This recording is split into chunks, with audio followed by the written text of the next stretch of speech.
Good morning, everybody, and welcome back to your Lunch Break Live. My name's Ivana if you're new here. If you're not, thank you for coming back. Today is Friday, June the 18th. We've made it through another week. We made it through, and we're about to start a new week, which is why I am joined by these three gentlemen.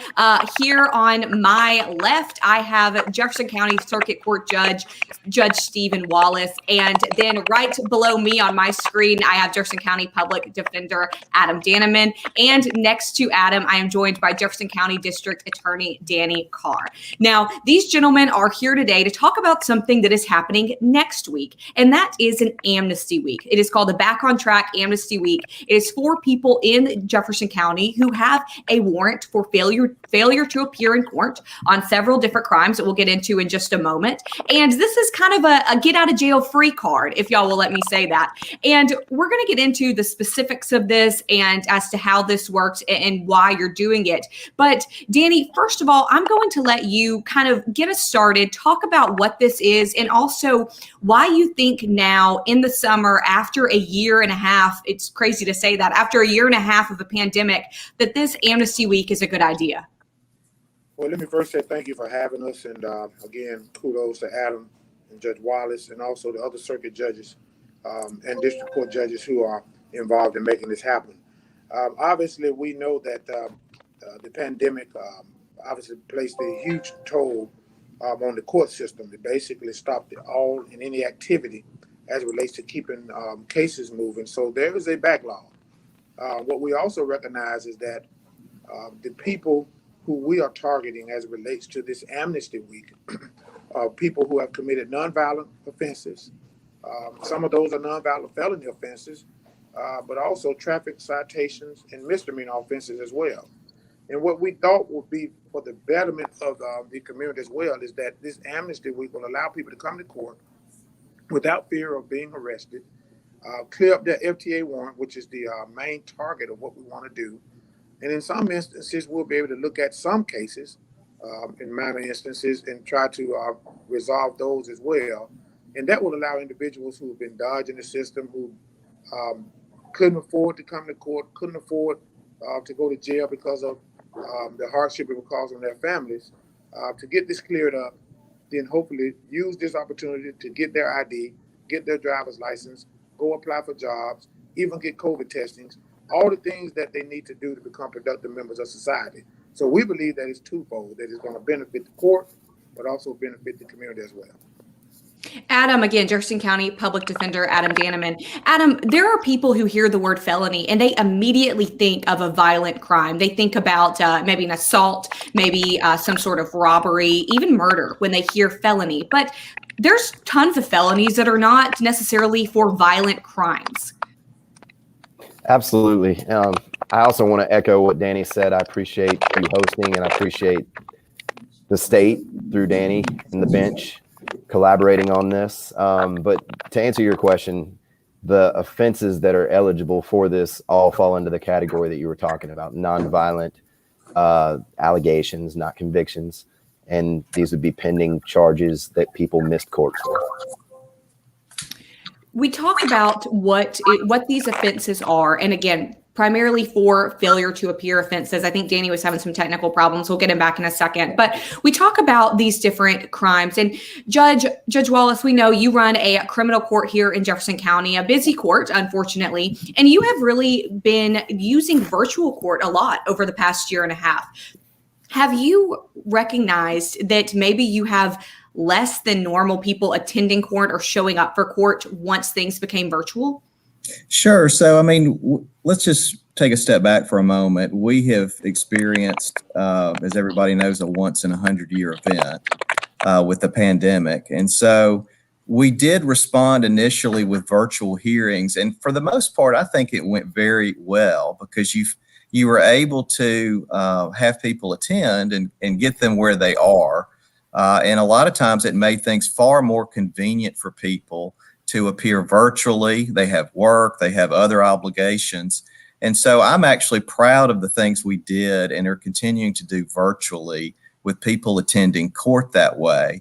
I look back at some of our past practices And I can honestly say that there are times when maybe we didn't need to require people to show up to court, maybe just to get another court date, maybe just for a quick review.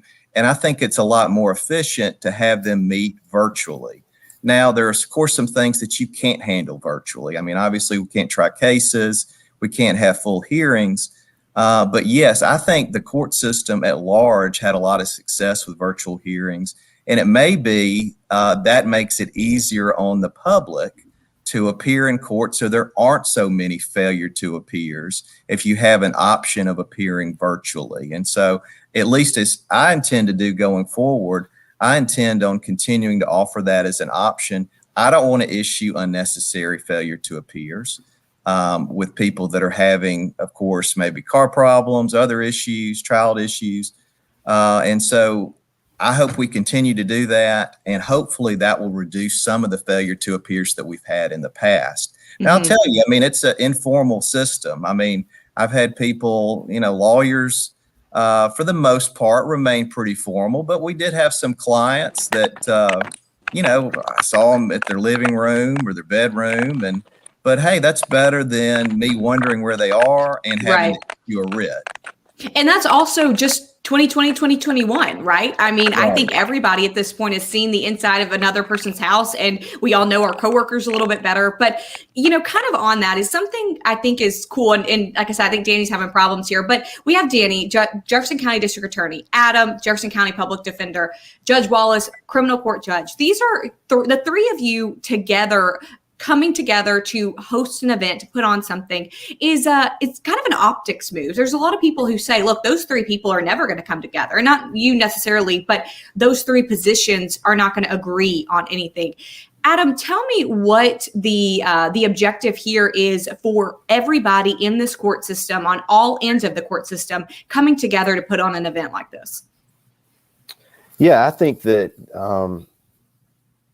a couple of people have already said it's kind of a win-win program if it's done right. I think anytime that you have a backlog like we do, and there was already a huge backlog pre-pandemic, but the pandemic obviously didn't help. Anytime you can figure a way to handle things safely and remotely and be more efficient, it benefits everyone. The jail has a finite number of spots in it, and we had state inmates backed up because they weren't transporting people to DOC, to the Department of Corrections. So there were several hundred people in the Jefferson County Jail during the pandemic that weren't really Jefferson County inmates, which was causing overcrowding. So if you start locking everybody who missed court up during the past year because they didn't come to court for traffic court or receiving stolen property, the system would come to a halt, and it would be a safety issue and a fiscal issue too. So I think this is a program that needed to be done. And I think it actually benefits all the stakeholders. It benefits the state. It benefits law enforcement. It benefits my client base. It benefits the bench as well. Adam, you have an interesting position here as well, because you represent so many people who cannot afford an attorney, who maybe have no other options for legal representation. Now, you are representing these people who already are probably at a lower point in their life. Then you move court to virtual, and there's a lot of people who do not have internet access, who do not have internet capable devices, or people that maybe just aren't good at the internet. And that's totally understandable. So, and I'd love to hear, I know, Danny, you probably have some of these same people as well. So Adam, Danny, tell me how y'all have been able to communicate with your clients, especially those who don't have internet access or devices that can access the internet. Well, I'm one of the people that's not good at the internet too, so I'd fall into that category.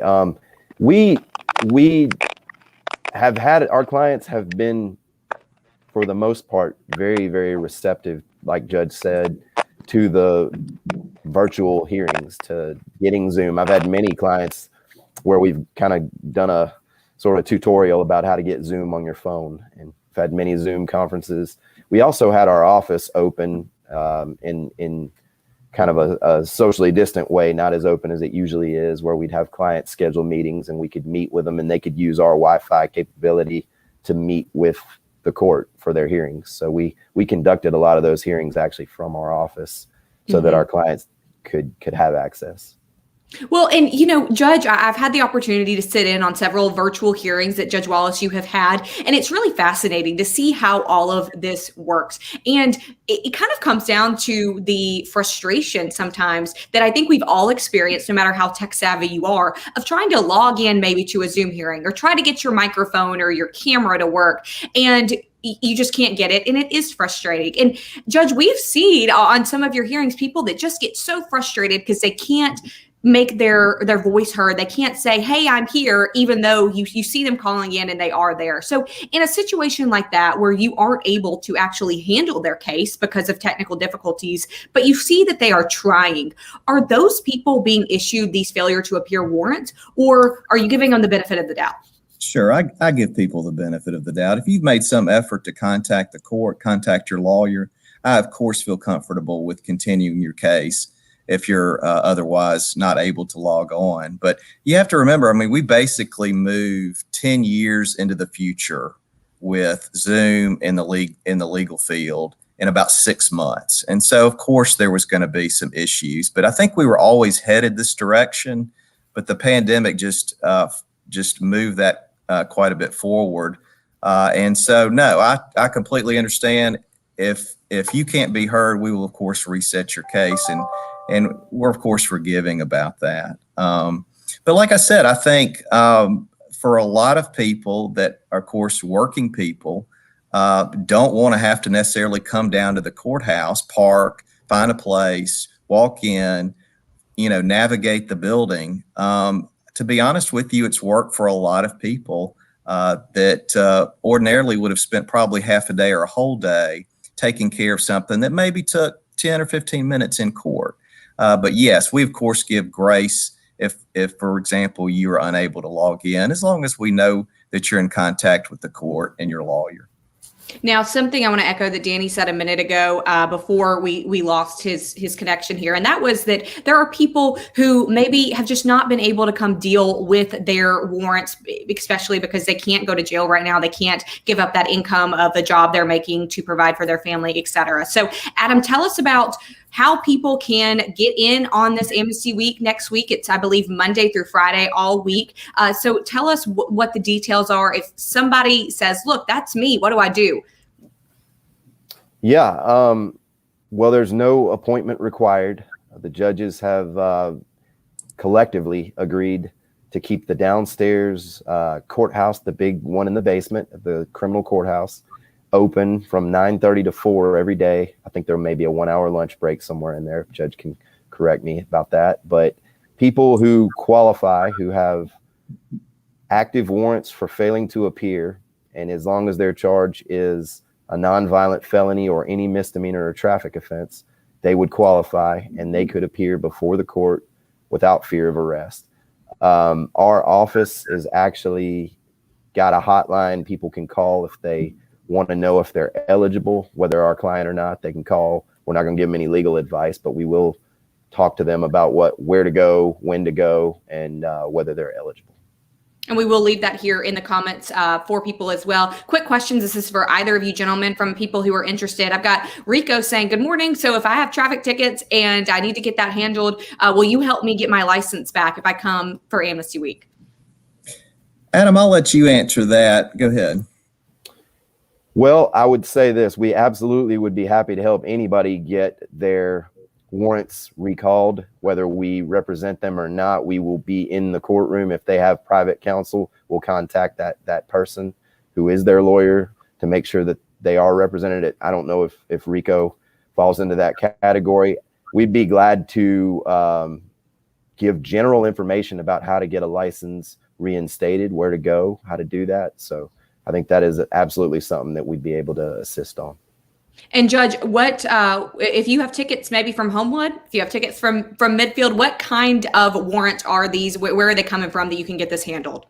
So this is just the county. So if you have a city case set in Homewood or in Alabaster or anywhere else, we of course can't deal with that. What we can deal with is if you have any misdemeanor, nonviolent felony that was where you were charged and your court date and you were set in the county courthouse, But each individual city, of course, we can't handle those cases. But if you had a case set in the county, downtown, misdemeanor, traffic, all the way to a nonviolent felony, we can handle that as long as it's in the Jefferson County, Birmingham division.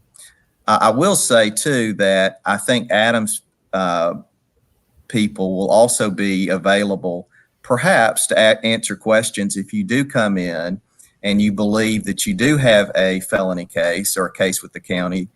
They can hopefully help you navigate which city to contact if it's not with the county. And so I think we can probably direct people the right way. I know sometimes it's confusing whether I have a case in Birmingham, whether I have a case in Jefferson County, and hopefully we'll also be there to answer those types of questions.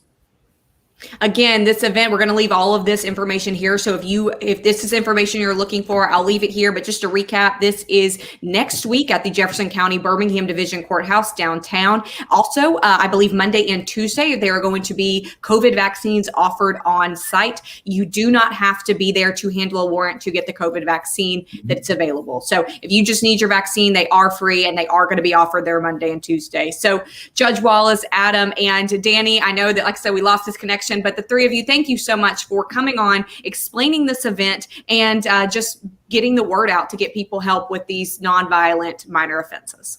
All right. Thank you, Ivana. Everybody, thank you for watching so much. We will see you on Monday. Have a safe